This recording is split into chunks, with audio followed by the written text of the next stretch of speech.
नमस्कार, welcome to अर्चनास kitchen. आज आपण बनवणार आहोत पावभाजी। चला तर मग त्यासाठी लागणारं साहित्य: फ्लावर, कांदे, ढोबळी मिरची, बटाटे, वांगे, टमाटे, आलं लसणाची पेस्ट, कोथिंबीर, बटर आणि चीज।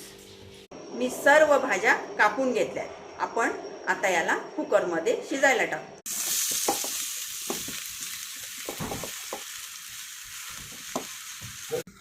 आपण सर्व भाज्या कुकरमध्ये टाकून घेतल्या। त्यामध्ये 1 ग्लास पाणी।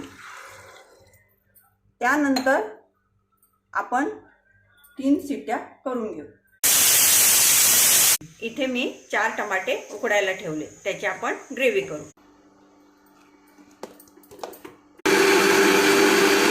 टमाट्याची प्युरी तयार केली। भाज्या मॅश करून घेऊया। आता आपण भाजी बनवायला घेऊया।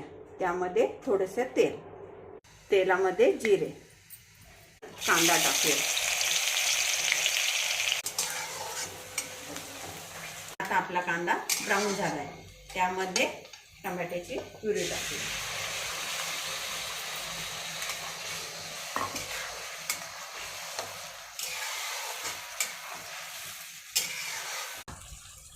आता मी टाकते आलं लसणाची पेस्ट।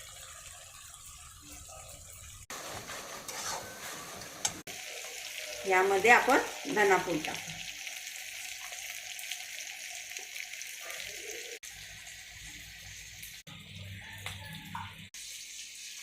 ही पावभाजी बनवण्यासाठी एव्हरेस्टचा पावभाजी मसाला आणि एव्हरेस्टचा लाल तिखट वापरत आहे।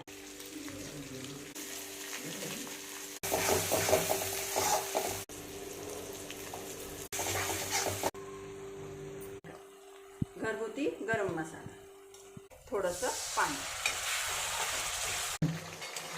आता याला थोडीशी उकळी येऊ दे। आपण मॅश केलेल्या भाज्या टाकूया।